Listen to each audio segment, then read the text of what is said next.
Hello అండి, welcome to Kia vlogs YouTube channel. ఈరోజు మన వీడియోలో ఫ్రెంచ్ ఫ్రైస్ ఎలా చేసుకోవాలో చూపించబోతున్నాను. ఈ ఫ్రెంచ్ ఫ్రైస్ టేస్ట్ అయినా టెక్స్చర్ అయినా చాలా బాగుంటుందండి. అచ్చం మనం బయట తిన్నట్టే క్రిస్పీగా ఫ్రెంచ్ ఫ్రైస్ని ఎలా చేసుకోవాలో చూసేద్దాం రండి. ముందుగా బంగాళదుంపలు పొడవుగా ఉండేలా తీసుకోండి. ఇలా తీసుకోవడం వల్ల షేప్ అనేది కరెక్ట్గా వస్తుంది. ఈ బంగాళదుంపలను పీల్ ఆఫ్ చేసుకుని వాష్ చేసుకోండి. ఈ వాష్ చేసుకున్న బంగాళదుంపలను 4 సైడ్స్ నేను వీడియోలో చూపిస్తున్న విధంగా కట్ చేసుకోండి. ఇలా కట్ చేసుకోవడం వల్ల పీసెస్ అనేవి మనం ఈవెన్గా కట్ చేసేసుకోవచ్చు. మరీ లావుగా కాకుండా మరీ సన్నగా కాకుండా ఇలా చూపిస్తున్న విధంగా కట్ చేసుకోండి.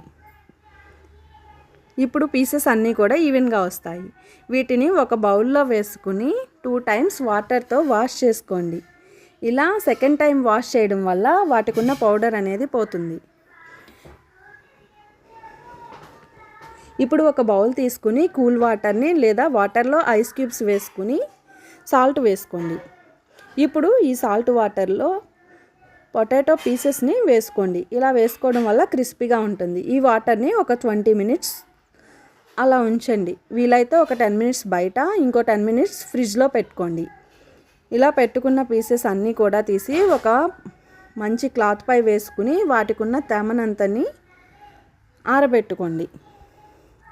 ఇప్పుడు ఒక కడాయి పెట్టుకుని ఫ్రైకి సరిపడా ఆయిల్ వేసుకోండి.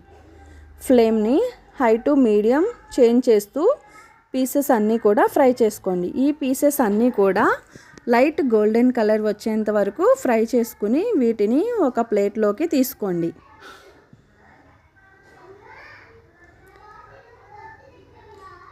ఇప్పుడు ఈ పీసెస్ అన్నీ కూడా ముద్దగా ఉంచకుండా ఒకదానికొకటి అంటుకోకుండా ఆరబెట్టుకోండి.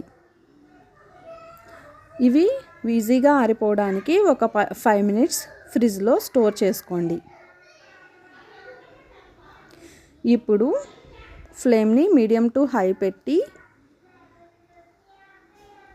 ఆయిల్లో ఈ పీసెస్ అన్నీ కూడా ఫ్రై చేసుకోండి. ఇలా రెండోసారి ఫ్రై చేస్తున్నప్పుడు పీసెస్ అన్నీ కూడా ఈజీగా క్రిస్పీగా అయిపోతాయి. ఇలా ఫ్రై చేస్తున్నప్పుడు ఆ క్రిస్పీనెస్ అనేది మనకు ఈజీగా అర్థమవుతాయి. పీసెస్ అన్నీ కూడా గోల్డెన్ కలర్ వచ్చేంత వరకు ఉంచి వాటిని ఒక బౌల్లోకి తీసుకోండి. రెండోసారి ఫ్రై చేస్తున్నప్పుడే ఆ క్రిస్పీనెస్ అనేది మనకు తెలిసిపోతుంది. ఇలా బౌల్లోకి తీసుకున్న పీసెస్ని టాస్ చేస్తున్నప్పుడు ఆ సౌండ్ వింటుంటే మనకి ఎంత క్రిస్పీగా వచ్చాయో అర్థమవుతుంది. మీకు ఈ వీడియో కనుక నచ్చినట్లయితే నా ఛానల్ని